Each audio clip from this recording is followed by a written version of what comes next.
हिंदुस्तान, हिंदुस्तान से लाया, हिंदुस्तान, सोने की चिड़िया। हाँ, डॉलर, डॉलर, सोना, हिंदुस्तान।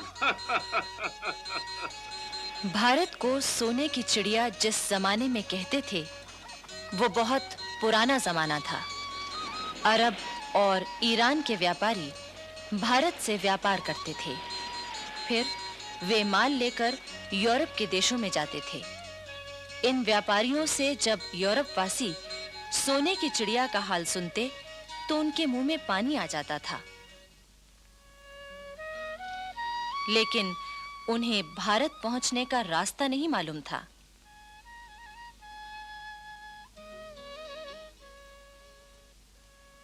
आखिर एक दिन कोलंबस नामक यात्री भारत की खोज के लिए निकला, लेकिन अफसोस, उसने पश्चिम का रास्ता पकड़ लिया और वो जा पहुंचा अमेरिका।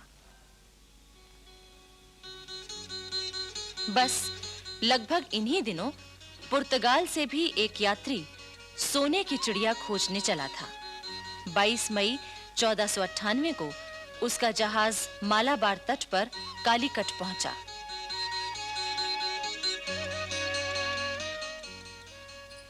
उस जहाज का कप्तान था वास्को डी गामा। अनेक मुसीबतों से जूझता हुआ वो भारत पहुंचा था। उस समय कालीकट में सामुरी नाम के राजा का शासन था। इतिहास में उसको ज़ेमुरिन के नाम से भी कहा गया है। वास्को डी गामा सामुरी के दरबार में गया। उसने सामुरी को कीमती भेंट दी। सामुरी ने वास्को डी गामा का स्वागत किया। वास्को डी गामा ने सामुरी के राज्य में व्यापार करने की इजाजत मांगी, जो तुरंत ही मिल गई। 2 ही साल बाद, यानी 1500 ईस्वी में, पुर्तगालियों ने कालीकट में एक कोठी बना ली। 3 साल बाद उन्होंने कोठी की किलेबंदी कर ली। वहां अपने सिपाही नियुक्त कर दिए। बहाना ये था कि ये काम वो अपनी रक्षा के लिए कर रहे हैं। वहां एक फौजी अफसर अल्बुकर्क को किलेदार बनाया गया। दरअसल ये पुर्तगालियों की एक चाल थी। सन 1506 में उन्होंने गोवा से बंगाल तक अपना व्यापार फैला लिया।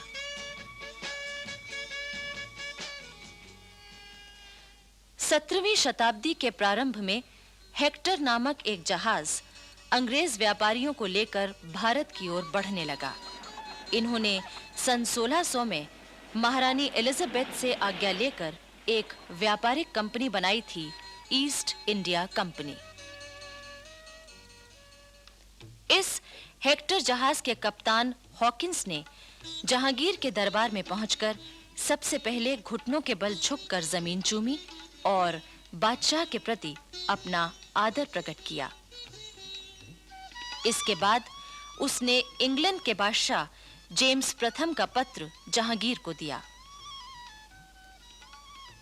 जहांगीर ने अंग्रेजों को भारत में व्यापार करने की आज्ञा दे दी। तब सन 1615 में इंग्लैंड के बादशाह ने सर थॉमस रो को मुगल दरबार में अपना पहला राजदूत बनाकर भेजा। धीरे-धीरे अंग्रेजों ने अपना व्यापार फैलाया। उन्होंने पुर्तगालियों की जड़ें कमजोर की, उनके जहाजों को लूटना शुरू कर दिया।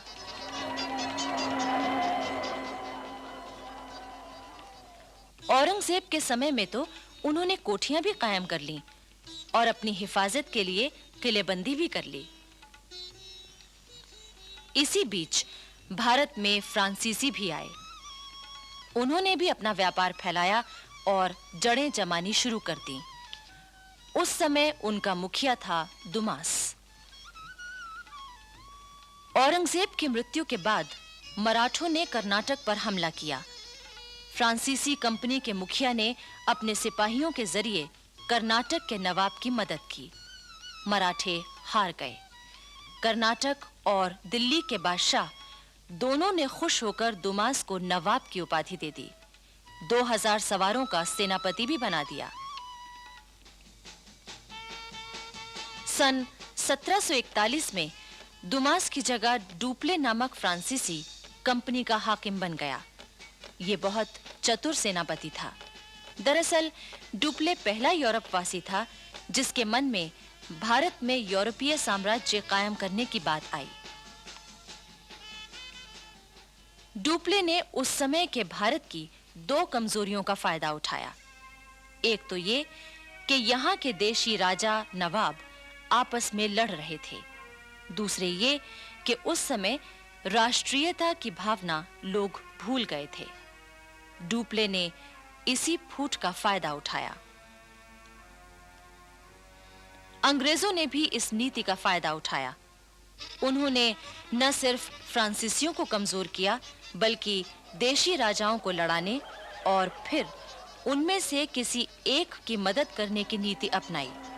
बाद में उस मदद लेने वाले राजा को भी उन्होंने अपने प्रभाव में ले लिया। अब देखिए बंगाल में क्या हुआ। ये बात है 1755 की। उस समय बंगाल में नवाब अली वर्दी खां का शासन था। अंग्रेजों ने अमीचंद नामक व्यापारी से मिलकर बंगाल पर हमला करने की तैयारी की, लेकिन बंगाल के शासक अली वर्दी खां ने उनकी एक भी चाल न चलने दी। लेकिन अली वर्दी खां बूढ़ा हो चुका था। उसने एक दिन अपने नवासे सिराजुद्दौला को अपने पास बुलाया। सिराजुद्दौला उस समय 24 बरस का था और वही अली वर्दी खां का उत्तराधिकारी भी था। अली वर्दी खां ने सिराजुद्दौला से कहा, बेटे, मुल्क के अंदर यूरोपियन कौमों की ताकत पर नजर रखना। रियासतों की घरेलू झगड़ों के बहाने इन लोगों ने मुगल शहंशाह का मुल्क और शहंशाह की रियाया का धन माल छीनकर आपस में बांट लिया है। इन तीनों यूरोपियन कौमों को एक साथ कमजोर करने का ख्याल ना करना। अंग्रेजों की ताकत बढ़ गई है। मेरे बेटे, उन्हें किले बनाने या फौजों को रखने की इजाजत ना देना। अगर तुमने ये गलती की तो मुल्क तुम्हारे हाथ से निकल जाएगा। अली वर्दी खां की मृत्यु 10 अप्रैल 1756 को हुई और सिराजुद्दौला अपने नाना की गद्दी पर बैठा।